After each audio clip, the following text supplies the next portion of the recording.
Another vote, another seismic shift in French politics. The far-right party has suffered an unexpected upset, with Marine Le Pen's far-right party forecast to come third in a poll in which they were expected to come top. For the last week, the world has been waiting, bracing for a widely anticipated far-right victory.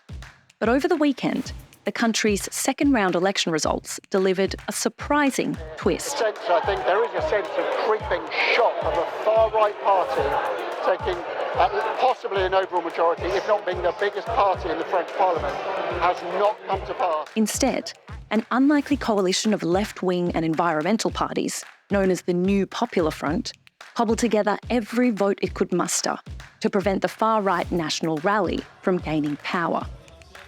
Their shock victory is not absolute. The results indicate the left-wing coalition will not have a majority large enough to rule independently, and will instead need to forge an alliance with beleaguered President Emmanuel Macron's party to lead the parliament.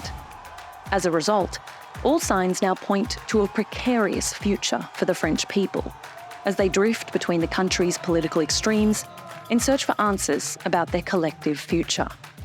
So will the New Popular Front hold? Or will this unique blend of anti-National Rally parties add further volatility to French lives?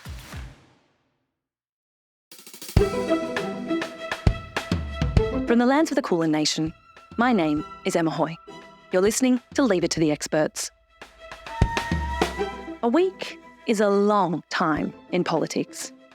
When the results from the first round of the French election were released a week ago, it appeared that Jordan Bardella was all but certain to be France's next Prime Minister.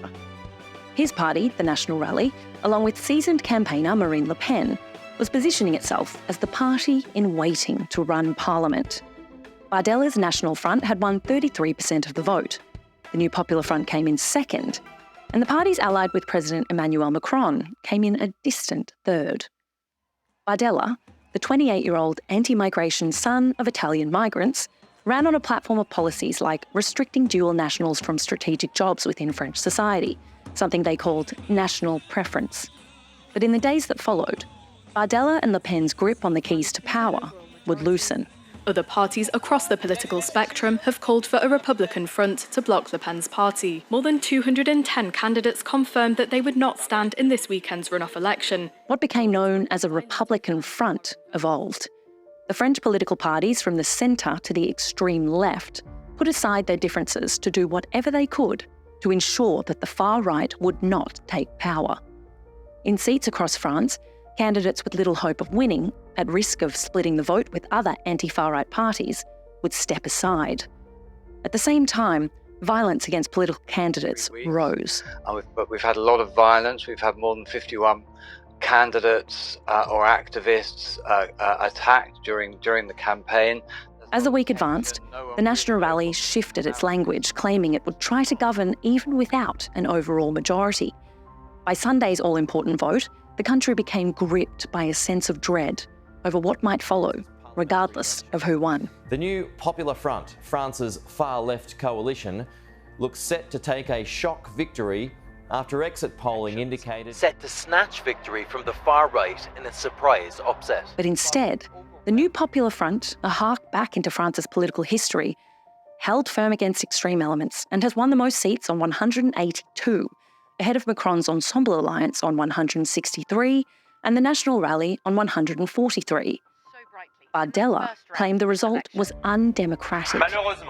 Unfortunately, an alliance of dishonour and a dangerous electoral arrangement set up by this government with the far-left coalition has deprived the French people of a political recovery.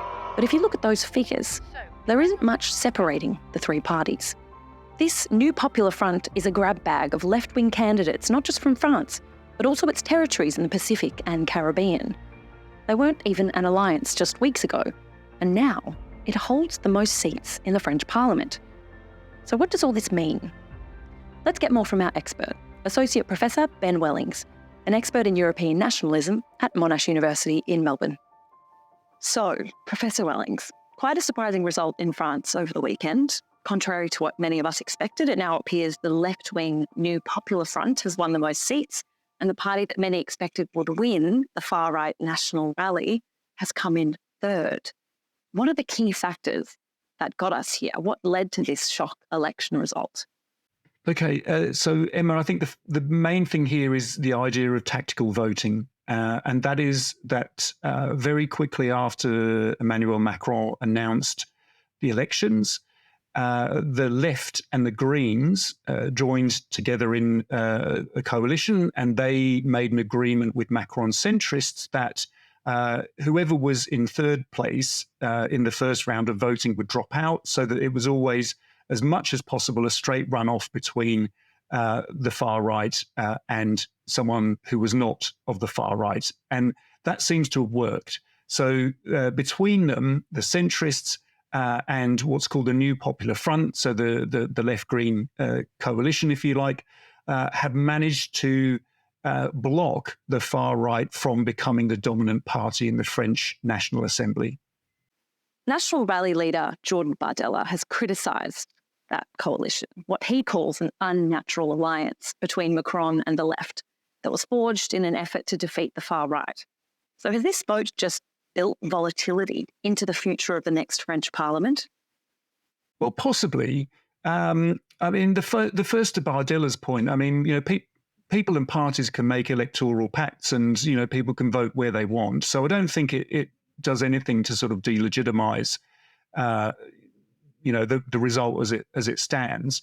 It does mean that we've got, broadly speaking, three blocks now in the French Parliament, and the New Popular Front is the slightly largest of the two. The Macron centrists in second place, and as you mentioned earlier, the Rassemblement National, the far right party, in third.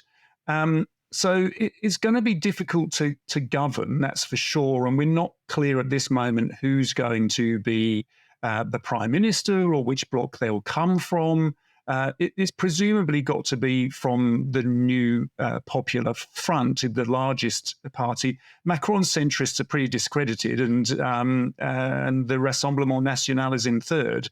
But there's going to have to be a lot of compromise, and the French political system is not used to this kind of compromise, unlike, say, the Italian or German political systems. And so, it could be turbulent in that regard, just because of not just the political forces, but the novelty of the situation for French politics.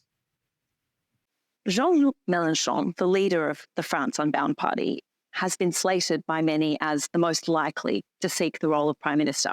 But some MPs from the president's centrist movement say that they won't work with him. Why is that? Well, Mélenchon comes from the hard left, and some of the complaints that the centrists have, and that some of the electors have expressed as well in Vox Pops and other forums as well, is that there is a sense that Mélenchon has used anti-Semitic terms, or at least members of his party have, and this has caused some disquiet, as you might imagine, amongst potential supporters, or at least people who are also opposed to the far right Rassemblement National. So it's really a case of some of the concerns that the centrists have also about the economic policies of La France Insoumise. And these are some of the reasons why people from the centre are hesitant to work with Jean-Luc Mélenchon and LFI, La France Insoumise, which is the hard left party at the centre of the New Popular Front. Emmanuel Macron has assured voters he'll see out the rest of his term as president. But given the scale of rejection that we've just seen from French voters, is that actually tenable? Does he still have a viable mandate to govern? Well, I think his centrist party Renaissance has lost, certainly lost the mandate to be the first choice when it comes to a prime minister and forming a government. And it's a bad miscalculation. It's a political miscalculation to give your opponents an election just when they're riding high, which is what happened earlier last month after the elections to the European Parliament, which is what precipitated this whole election. And we might call it a crisis in French politics. But, On the other hand, the Rassemblement National isn't in government. It hasn't even got a plurality of all the seats in the French National Assembly. So I imagine someone with the self-regard of Emmanuel Macron will actually really just want to carry on and see out his time, no matter how difficult that is, depending on who becomes his prime minister. So I would expect to see Macron on the scene for some years yet. Professor Wellings, enlightening as always. Thank you so much for joining us. We'll be right back. Hi, my name is Andrew Jaspin, and I'm the founding editor and director of 360 Info. At 360 Info, we're providing evidence-driven, solution-based journalism, all written by leading experts. Every week, we release new and innovative news content that bridges the gap between the world's brightest minds and the global public. To be part of the fight against misinformation, sign up for our newsletters and follow us on social media, or head to 360info.org. If you're a journalist or a publisher or editor, you can sign up for our Newswire service, which is free of charge at newshub.360info.org. The election result now builds a unique form of volatility into the nation's politics. The result appears not to answer the question of what the French people want, but more so what they don't. A country that seemed poised to put its faith in the far right, suddenly, dramatically changing direction. Played out over the course of a month, it began with the European election that punished the policies of Emmanuel Macron. The far right was in the ascendancy, triggering a snap election to decide France's future. The first round punished Macron's gamble, showing that voters didn't want the status quo. So, when presented with a potential alternative of bringing in a party with a racist beginnings to power to bring in wide-scale change, the people rejected that too. Now they start again with the New Popular Front, a group that some experts fear does not know how to govern together. In essence, the deadlock that was so unpalatable to so many French people remains, and the country sits on the precipice of a very different, extremely unexpected outcome. A nation wildly swinging between political extremes week by week in an effort to solve its lived reality. This volatility, however, could still suit the National Rally. The party has surged from 8 seats in 2017 when Macron came to power to 125. Any sign of volatility would help to build their hopes ahead of 2027's presidential election, when Marine Le Pen is widely expected to push for the top job. That's it for this episode of Leave It to the Experts. Before we go,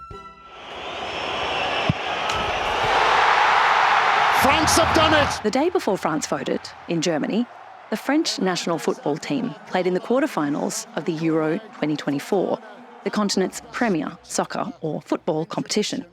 Taking the field against Portugal was the celebrated French squad, who featured in the past 2 World Cup finals, brimming with talent.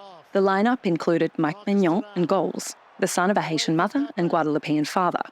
Ahead of him, William Saliba, son of a Lebanese father and Cameroonian mother. Holding Portugal's attack at bay is N'Golo Kante in midfield. The quiet, calm Kante is beloved in the game, a devout Muslim whose parents migrated to France from Mali. His star quality has been one of the keys to France's storied success. Spearheading the attack is the poster boy of world football, Kylian Mbappé, whose dad was a football coach of Cameroonian origin and mother a handballer of Algerian descent. He grew up just 10 minutes away in the tough suburbs of Paris from Jordan Bardella. He's 3 years Bardella's junior, but since he was a teenager, he's known what it's like to have a nation's hopes for the future on his shoulders. It's this coexisting dichotomy that we'll investigate on the next episode of Leave It to the Experts. France, a nation led on the world stage by a multiracial, multi-faith group of sports people, performers and entertainers, cannot reconcile within itself the reality of its modern face. And across the channel, how the United Kingdom, even if temporary, has some sense of order as Keir Starmer's Labour Party wins the general election. After 14 years of Conservative rule, which led to the Brexit vote, a series of deposed prime ministers and ultimately the largest electoral loss in modern history. Our in-depth coverage continues at 360info.org. You can sign up for our newsletters and Newswire for journalists and learn about our work with university experts worldwide to fight misinformation. This episode of Leave It to the Experts was produced by Michael Joyner, Reese Hooker and Lachlan Gaselli. Music by Jan Skubaszewski at Red Moon Studios. I'm your host, Emma Hoy. See you next time.